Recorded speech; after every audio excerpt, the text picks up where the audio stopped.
और based on के वो उनकी आवाज़ों की जो पिच है और इस डेटा सेट में जो यूज़ किया हुआ है उसकी वॉइसेस को यूज़ किया हुआ है, जो हमें फिर फर्दर बताता है।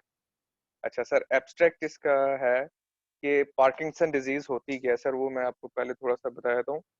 Parkinson disease is a progressive disorder of the central nervous system affecting movement and inducing tremors and stiffness. It has 5 stages to it and affects more than 1 million individuals every year in Asia alone. This is chronic and has no curve yet. Cure इसका है नहीं अभी. It is a neurodegenerative disorder affecting dopamine producing neurons. Dopamine एक को जैसे mind में हमारे chemical generate करता है ब्रेन हमारा in the brain.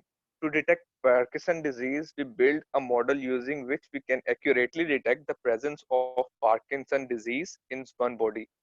For this, we will use data from USDL site and provide patients voice recording with Parkinson disease and also voice recording of some healthy people after converting them using sklearn.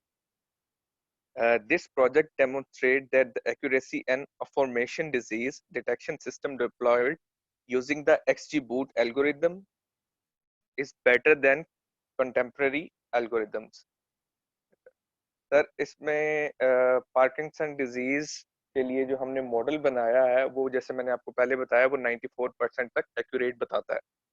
Parkinson disease मैंने आपको पहले जैसे बता दिया कि इसमें dopamine producing neurons जो हैं वो बॉडी नहीं बना पाती, जिसकी वजह से आप पार्किंसन डिजीज यूज करते हैं। हाँ, अब सर और इसके लिए जो हमने यूज किया है एल्गोरिदम वो है extreme gradient boost algorithms use किया है। फर्दर जो है वो उसके बारे में सहर आपको बताएंगी कि ये किस तरह से यूज किया है, इसको इम्प्लीमेंट भी किया हुआ है हमने खुद से डाउनलोड करके इसका डाटा सेट, वो सारा सहर आपको डेमोन्स्ट्रेट करके भी दिखा देती हैं इम्प्लीमेंटेशन।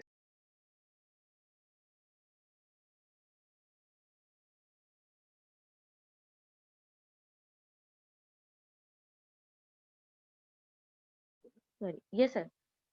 जी सर, ये हमारे पास एक्सजी बूट एल्गोरिदम जो है सर, ये एक्सट्रीम ग्रेडियंट बूस्ट एल्गोरिदम है। और सर ये स्पीड और परफॉर्मेंस को माइंड में रखते हुए बनाया है सर। ये बेसिकली इसकी इवोल्यूशन जो है वो इस डायग्राम में देखी जा सकती है। ये ग्रेडियंट बूस्टिंग एल्गोरिदम का एक अपग्रेड वर्जन है। और सर इसमें बेसिकली हमने जो है वो ये based on decision trees, sir decision trees पे बेस्ड कर रहा होता है।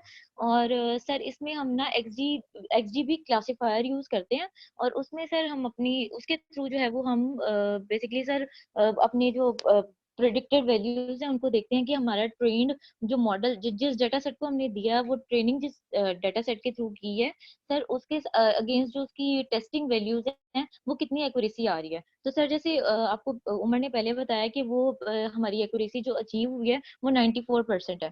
सर अब उस डिफरेंट एल्गोरिदम्स के थ्रू हमने इसको जो है वो सर टेस्ट किया था, मतलब टेस्ट किया जा चुका है इसको। और सर जो हमने अब किया है वो एक्सजी बूस्ट एल्गोरिदम के साथ है। तो सर उसकी एक्यूरेसी जो है वो इम्प्रूव हुई है। सर अब मेथडोलॉजी सर इसमें ये है कि हमारा जो मॉडल है वो एक्यूरेटली डिटेक्ट करता है किसी मतलब जो पर्सन है उसमें ये डिजीज जो है वो उसकी सर एग्जिस्ट करती है या नहीं। सर ये बेस्ड ऑन स्टैटिस्टिक्स है। बेसिकली हमारे पास सीएसवी फॉर्म में डाटा था। और सर हमने डिफरेंट लाइब्रेरीज जैसे एसके लर्न, नमपाई, पैंडास और एक्सजी बूस्ट ये लाइब्रेरीज यूज की हैं। और सर एक्सजी बूट की एक क्लासिफायर, एक उसका फंक्शन है एक्सजीबी क्लासिफायर।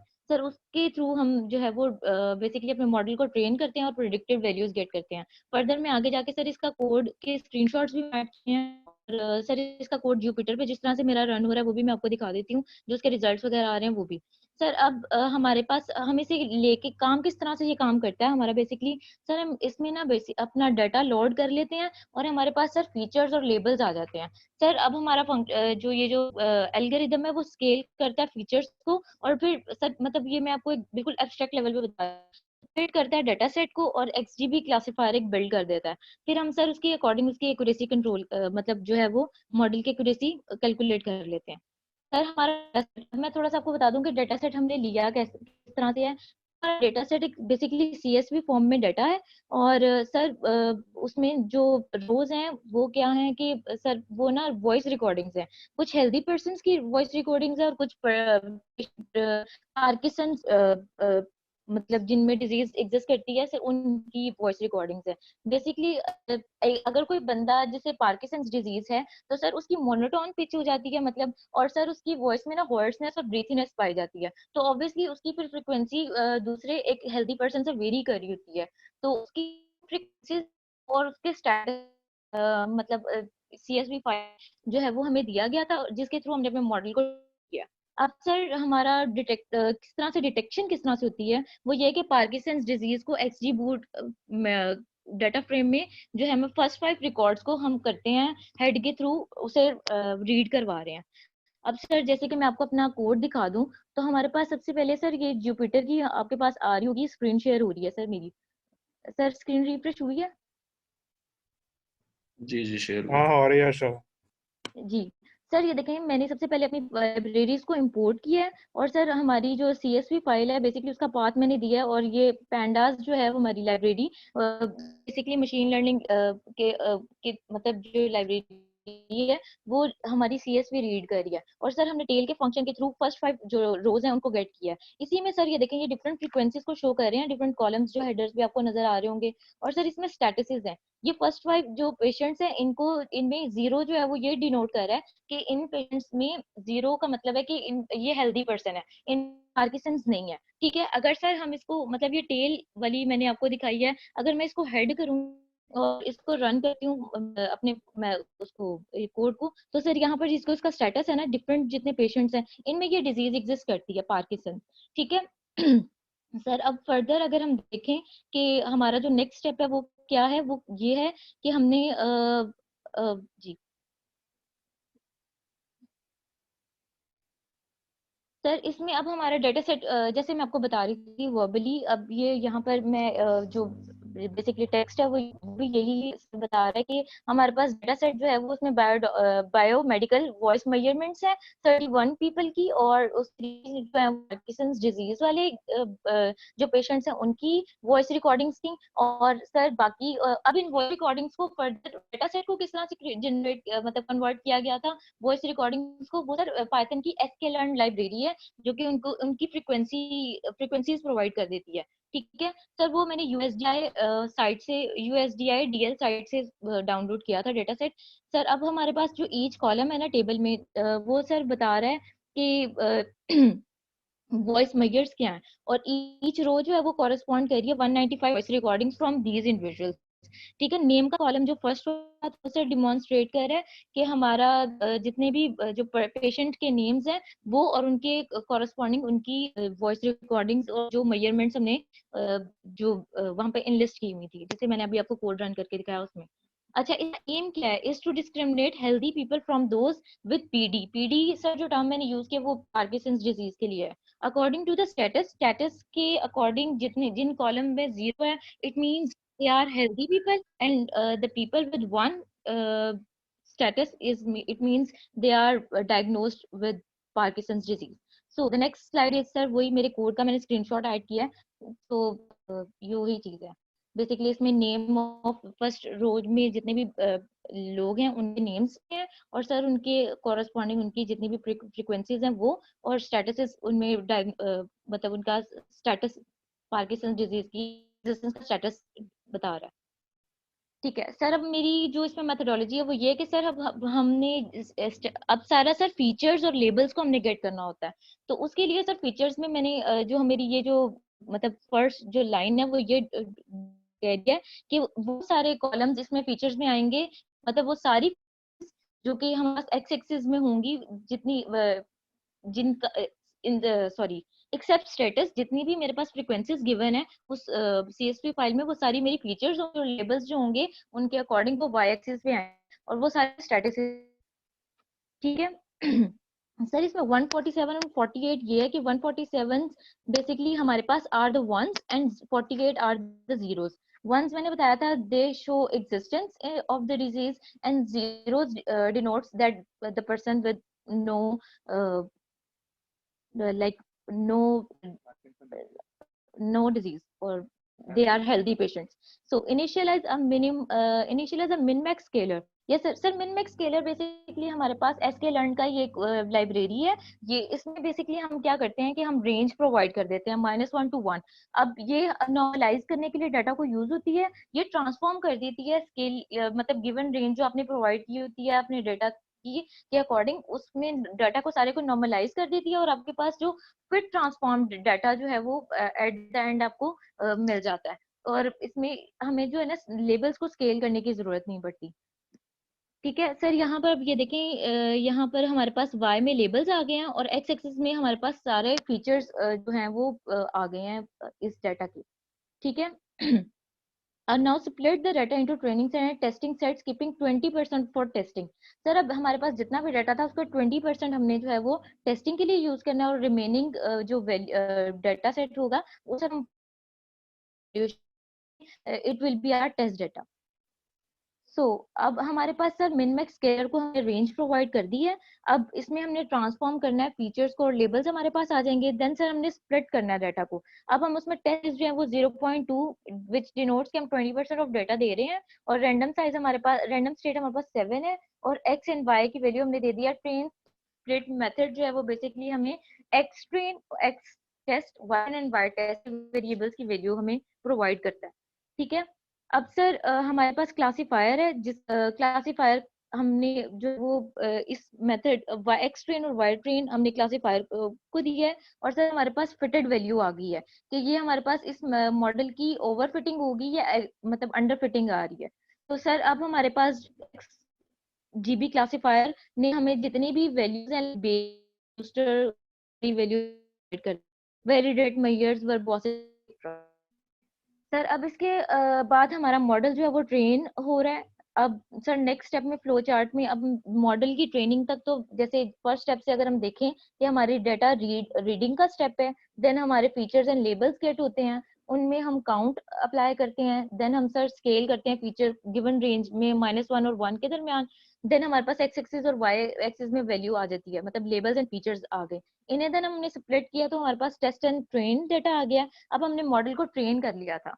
देन सर हमारे पास प्रिडिक्टेड वैल्यू हमें चाहिए मॉडल को जो हमने टेस्टिंग के लिए वैल्यू दी है उसके अगेंस्ट वो वाई प्रिडिक्ट वैल्यू क्या देता है. सर यहाँ पर हमारी होगी परफॉर्म और सर हमारे पास प्रिडिक्टेड वैल्यू आ जाएगी वाई प्रिडिक्ट में. देन सर हम अपने वाई प्रिडिक्ट और वाई टेस्ट को जब कंपेयर करेंगे तो हमारे पास एक्यूरेसी आ जाएगी. इस मॉडल की एक्यूरेसी जो है वो हमें सर 94% प्रोवाइड करता है. सर अब हमारे पास ये वैल्यू आ गई है. बेसिकली ये इसी तरह ही है मतलब मैंने आपको भी दिखाया था. अगर मैं उसमें भी रन करूं तो हमारे पास जो एट द एंड है वैल्यू वो बेसिकली यही आ रही है. सर मैंने अभी स्क्रीन शेयर की है. एट द एंड मेरे पास एक्यूरेसी इतनी ही आती है.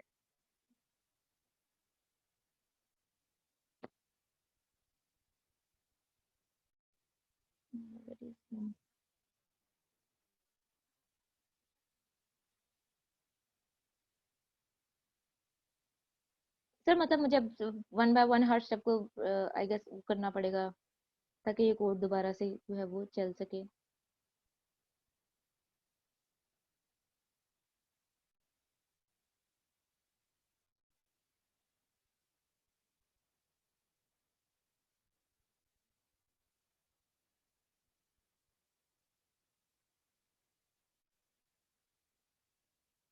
सर अब हमारे पास जो कंपैरेटिवली हम एनालिसिस करें तो सर डिफरेंट एल्गोरिदम्स को यूज करके जो मैंने सर बेसिकली अपनी रिसर्च की थी उसमें सर डिसीजन ट्री एल्गोरिदम को यूज करके एक्यूरेसी जो है वो 85% आ रही है. लॉजिस्टिक रिग्रेशन एल्गोरिदम को यूज करके सेम डाटा सेट के साथ एक्यूरेसी सर अगेन 85% है. ग्रेडियंट बूस्टिंग एल्गोरिदम जो इससे इसका सर सब वो वर्जन है मतलब इससे पहले वाला वर्जन है इस एल्गोरिदम का. सर उसके अगेंस्ट जो है हमारे पास एक्यूरेसी 91% आ रही है. एक्स्ट्रा ट्रीज को भी यूज करके सर हमारे पास एक्यूरेसी 91% आ रही है. सर जो हमारा एल्गोरिदम है एक्सट्रीम ग्रेडियंट एल्गोरिदम इसको सर यूज करके हमारे पास एक्यूरेसी जो है वो 94% आ रही है. इस तरह से सर जो हमारी एक्यूरेसी है वो इम्प्रूव हुई है. With this, that's all, sir.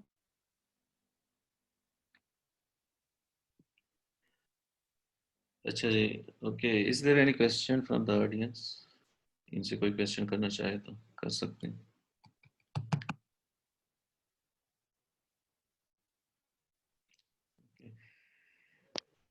अच्छा जी, मुझे ये बता दें कि आपने ये पार्किंसन डिजीज़ के ऊपर काम किया है और डेटा सेट आपने कहाँ से अवेल किया? सर USIDL एक साइट है, वो बेसिकली सर हमें डेटा सेट प्रोवाइड करती है, वहां से सर मैंने डेटा सेट डाउनलोड किया। सही हो गया। इसके अंदर आपने कितने पार्टिसिपेंट का वो किया था कि रिकॉर्डिंग्स जो आपने ली हैं, ठीक है, या इस डेटा सेट के अंदर जो प्रेजेंट हैं 23 थे कि कितने थे? वैसे 23% थी, टोटल 31 थे और रिमेनिंग हेल्दी पर्सन थे और 23% विद पार्किंसंस डिजीज थे। सही, मीन्स 31 वो हैं। अच्छा, जो आपके पास CSV में डेटा आया, ठीक है, या लेट सपोज आपने जब वो डेटा इंपोर्ट करके उसको फीचर्स और लेबल में डिवाइड किया, तो फीचर वेक्टर की साइज क्या है, या इन अदर वर्ड्स मैं कह सकूँ डेटा की डायमेंशंस क्या हैं? वेक्टर के साइज लाइक सर पूछ रहे हैं कितने, सर वो 24 हैं। 24 हैं। अच्छा, अपनी स्लाइड्स पे जाएं आप।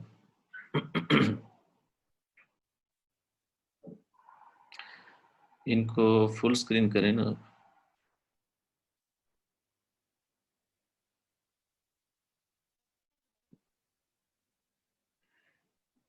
अच्छा, ये पिछले स्लाइड पे जाएं जी। अच्छा, इसमें आपने लिखा हुआ है कि each column in the table is a particular voice measure and each row corresponds one of 195 voices. इसका क्या मतलब है? सर जितने 31% थे उनका जो वॉइसेस की रिकॉर्डिंग है वो 195 है। मीन्स टोटल 195 रोज आपके पास आए। Yes sir, yes sir. 195 रोज आए और उसके अंदर फिर जो आपके पास कॉलम्स हैं हर एक रो के अंदर वो 24 है। जी सर। ओके, सही हो गया। अच्छा, इसके बाद देखें आपने जो है स्केलिंग की है डेटा की, उस पे जाएं।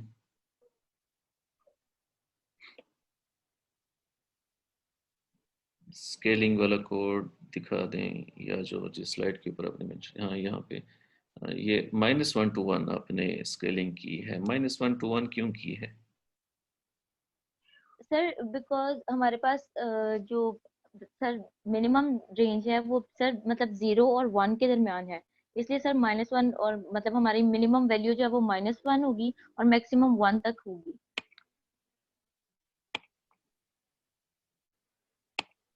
सर बेसिकली तो हमारे पास मतलब जो अगर तो आपके पास रेंज 0 to 1 है तो ले नीचे अपने स्केलर के अंदर जो फंक्शन है, स्केलर फंक्शन, उसके अंदर -1 to 1 डिफाइन किया हुआ है, ये तो 0 to 1 होना चाहिए था।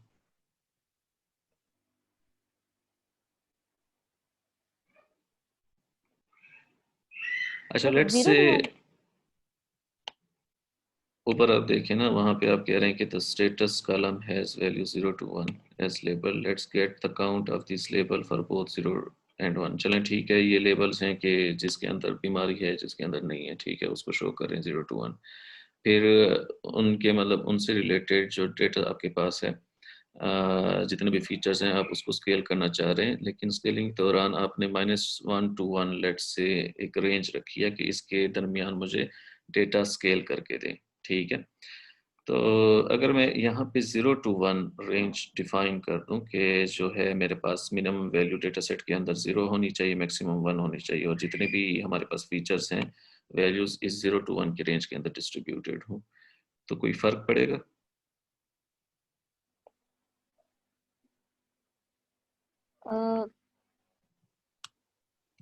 सर ये तो मतलब 0 to 1 मिनिमम रेंज आप 0 देने के बारे में कह रहे हो और मैक्सिमम 1 देने के बारे में।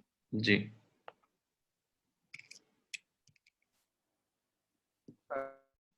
सर इसको करके देखना पड़ेगा कि स्केलर में फिर क्या वैल्यू आती है। अच्छा जी। वैसे सर रेंज चेंज करने से वैल्यूज वेरी तो करेंगी। वैल्यूज जीरो तो वेरी और करेंगे ऑब्वियसली, कि मतलब वो they will no more be distributed between 0 -1 and 1, वो 0 to 1 हो जाएंगी, मीन्स हमारे पास सारी पॉजिटिव वैल्यूज आ जाएंगी, नेगेटिव नहीं होंगी। और लेट सपोज अगर हम डेटा सेट के अंदर मिन मैक्स स्केलर, लेट सपोज ये होता है कि डेटा नॉर्मलाइजेशन एक्चुअली हम कर रहे हैं, तो डेटा नॉर्मलाइजेशन की इम्पोर्टेंस है अपनी, क्या इम्पोर्टेंस है आप बता सकते हैं? जनरलाइजेशन की इम्पोर्टेंस सर वो बेसिकली बायसनेस को कंट्रोल करने के लिए यूज होती है, मतलब आपका डिस्ट्रीब्यूटेड या नॉइसी डाटा हो तो उसके लिए यूज होती है। स्केलिंग का मतलब ये है, नॉर्मलाइजेशन या स्केलिंग का मतलब कि एक स्पेसिफिक रेंज के अंदर आप डेटा को जो है वो सेट कर लेते हैं ताकि डेटा डिस्क्रिपेंसी मीन्स कोई बहुत बड़ी वैल्यू और बहुत छोटी वैल्यू जो है वो डिफरेंस वो मिनिमाइज हो जाए। ठीक है कि इंस्टेड इस तरह है, एक मे बी आपके वैल्यू आपके पास है 1 और दूसरी वैल्यू आपके पास डेटा सेट के अंदर में भी 255 है या थाउजेंड्स में है, तो ये मिनिमम वैल्यू और मैक्सिमम वैल्यू के अंदर काफ़ी डिफरेंस है। तो जब कंप्यूटेशन होती है तो बड़ी वैल्यू और नॉर्मली जो छोटी वैल्यूज होती हैं वो क्या हो जाती हैं, उसको ओवरलुक कर लिया जाता है, एल्गोरिथम उसको अवॉइड निगलेक्ट कर लेता है, जस्ट कंसंट्रेशन उसकी बिगर वैल्यू के ऊपर होती है। तो हमारे एल्गोरिथम के अंदर बायसनेस भी पैदा हो सकती है। दूसरी ये है कंप्यूटेशनल पॉइंट ऑफ व्यू से भी ये एक्सटेंसिव होता है। ठीक है कि डिफरेंस मतलब ऐसी वैल्यूज जिसमें डिफरेंस ज़्यादा हो उनकी कंप्यूटेशन कम्प्लेक्स बढ़ती है। ठीक हो गया। अब अगर तो हम कंप्यूटेशनल कम्प्लेक्सिटी और जो है बायसनेस सामने रख रहे हैं, तो अगर हम डेटा को -1 to 1 अगर स्केल करना चाहें तो -1 इटसेल्फ जब हम हार्डवेयर लेवल पे जाके इसकी चेक करते हैं, -1 को स्टोर करने के लिए अगेन मींस नेगेटिव वैल्यूज को स्टोर करने के लिए those are more difficult than to store positive values. ठीक है, मे बी आप लोगों ने DLD में पढ़ा हो या कंप्यूटर ऑर्गेनाइजेशन में पढ़ा हो या असेंबली लैंग्वेज के अंदर पढ़ा हो। जी सर। तो बजाय इसके कि अगर मैं -1 वो कर लूँ तो बेहतर नहीं है कि मैं जस्ट 0 to 1 उसको वो कर लूँ, स्केल कर लूँ, ओरिजिनल वैल्यू को एनी हाउ मैं ठीक है चेंज सर, तो कर रहा हूँ। ठीक है। सही है सर, इस तरह से कर लेंगे। अच्छा जी, दूसरा आपने जो क्लासिफायर यहाँ पे यूज किया है XGBoost, तो this is actually kind of boosting algorithm. तो मशीन लर्निंग के अंदर हमारे पास बैकिंग और बूस्टिंग का कॉन्सेप्ट है कि ये होते क्या हैं एक्चुअली, बूस्टिंग और बैकिंग होती क्या है? Boosting sir sir boosting time होती है रिग्रेशन और क्लासिफिकेशन में यूज होती है सर। और सर बूस्टिंग क्या करता है कि जो वीकर जो ट्री डिसीजंस होते हैं सर, डिसीजन ट्रीज होते हैं इसमें एक तो ग्रेडियंट बूस्टिंग में, तो ये क्या करता है कि जो वीकर डिसीजन ट्रीज होते हैं उन सबको एज अ होल करके इंसेंबल